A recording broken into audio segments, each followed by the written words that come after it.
Hey, what's up, everybody? Today we're going to be watching Tucker Carlson and Dave Rubin engage in a little circly-jerkily on Fox News, and it's going to be great. It's going to be Dave Rubin crying and whining about how Antifa is ruining his life.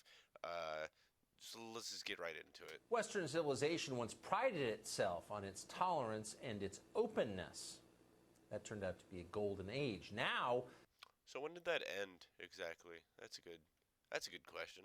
we suffer under the plague of what they're calling cancel culture. The Des Moines Register reminded all of us last week of how awful it is when they decided to crush a charity fundraiser for 7-year-old tweets. Now, Rubin Report host Dave Rubin is being targeted for cancellation as well. Rubin is scheduled to appear this weekend at Mohawk College, but Antifa activists are trying to stop that event entirely. Dave Rubin joins us tonight. So, Dave, how can Antifa, which is committed to violent revolution, is not a Wait, committed to violent revolution? I mean, they're committed to violence, sure, against what they perceive as neo-Nazis, fascists, all those fun things. Uh, but I don't know about violent revolution. That's a bit childish and dumb for me. should not never be considered a mainstream group? How are they in charge of whether you get to speak in public or not? Yeah, well, first off, let's just clean up what Antifa is. You know, they call themselves Antifa, meaning that they're anti-fascist, but they are the fascists. No, they're like not. Now, I don't know why people on the right seem to just not understand the difference between a fascist and an authoritarian. Now, typically fascists are authoritarians, but not all authoritarians are fascists. So no, Antifa is absolutely not fascist. You could try to make the argument that they're authoritarian. I would probably say that you're wrong. But yeah, and the reason why they're trying to stop Dave Rubin from speaking at events is probably because either they perceive Dave Rubin as a fascist, which I probably don't, or what the more logical conclusion is Dave Rubin does enable fascist. I mean, you had Stefan Molyneux on his show, and they talked about the difference in IQs between black and white people. Well, how did Stefan Molyneux explain that? It's brain size, apparently. It's not, but that's what Stefan Molyneux said. And how did Dave Rubin refute that really dumb argument? He just accepted it. He just said, "Oh, really? Oh." And then later on in that segment of his Rubin report, he wanted to say that we are the new center. Yeah. So maybe that's why people are protesting you, Dave. These are people Yes, they are. who use violence to silence their political opponents. Well, no, like fascists and neo-Nazis and white supremacists. Right. They have bought into collectivism. They have bought into identity politics. They have bought into the very idea that if someone holds different political beliefs than you, and I'm not talking about extreme political beliefs. Yeah, no, he has no idea what he's talking about. And this is the big dilemma I have with Dave Rubin. Is Dave Rubin just a really dumb guy, or is he a grifter? I really can't tell. I'm talking about just any different political belief than they have, that these people should be shouted down, they should be violently harassed and silenced. So I am scheduled to. I mean, like Richard Spencer, like Milo. I mean, I don't know. Like, can you give me some examples? Could you name drop a few people? That'd be nice. Speak on the 29th of this month at Mohawk College in Canada with Maxime Bernier, who is running under the People's Party of Canada ticket for Prime Minister. He's basically a libertarian. So, quick Google search of it. First, the Wikipedia page. Let's just look at immigration. So, he wants to limit immigration. He's quote-unquote pro multiculturalism. I think he wants to limit some the Canadian Healthcare Act. He wants the Canada first, focus on the security and prosperity of Canadians, not an ideological approach that compromises our interests.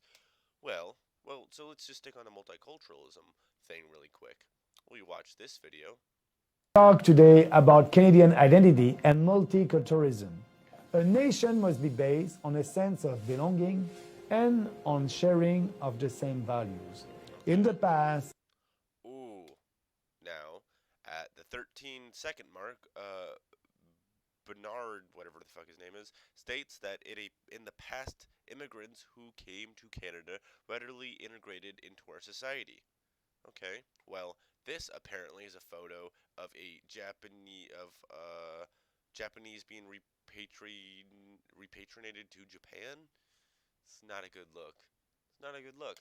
Also, the former leader of a U.S. neo-Nazi group, a former Soldiers of Odin member, and whatever this is, official, were among those whose signatures were submitted to Elections Canada last year to officially register to the People's Party of Canada. Records show.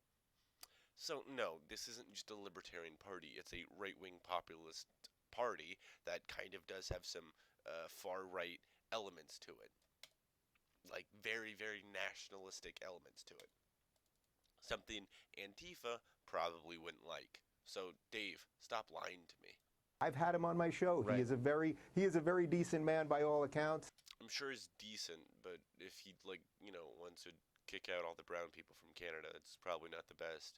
Probably not the best person to, be having serious talks about. I don't know if he wants to kick all the brown people out of Canada. It was just, I guess. He has some positions. You're not going to believe this, Tucker. These are positions of the right. That's what he has. Yeah, I would probably call them more nationalistic principles or nationalistic ideas or policies, but I don't know. Agree to disagree? As a libertarian, and for these people, they have threatened to shut down the event, and they want to take pictures of people that show up and check their car, the license plate numbers, and all of these intimidation tactics, which we know they've done at college events and all sorts of other things. We were informed that they were going to cause the event to do 10 times the security fee that was originally agreed upon. I've offered to cover that myself. You mean your funding daddies, like the Koch brothers Koch brother, offered to pay those fees, right? Right. Intend on being there. We intend on going ahead with the event. And more than anything else, I mean, the sick and twisted part of this, as they call us neo-Nazis and the rest of this, I grew up with Holocaust survivors. And cue the virtue signaling. In my family, in my extended family and friends, and I know what that is. Every week I come on He knows what a Holocaust survivor is?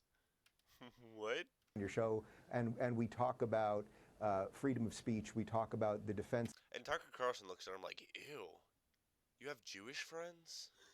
of Western liberal values, and we are running thin on them because they are calling everyone a Nazi and a bigot, and it is No, just people who kind of support or enable or kind of sound and act like Nazis.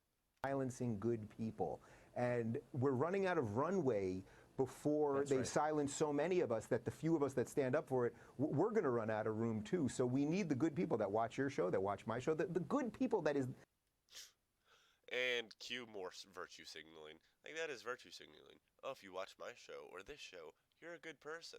That is the 90% of Americans and the 90% of Western living citizens And this is the biggest circle jerk in the world because Tucker Carlson's just like, yes, you're right, I agree. Yes, yes, standing up, because if you live in the West now, if you live in America or Canada now in 2019, and you're afraid of saying what you think now... Wait, so you mean the West or North America? What do you think is going to be like when these people get into power? That's exactly right. Where will we be in 20 years? I don't know, probably underwater, dead, not having to deal with Antifa, most likely. I don't know, this is just fear-mongering and a bunch of dumb nonsense.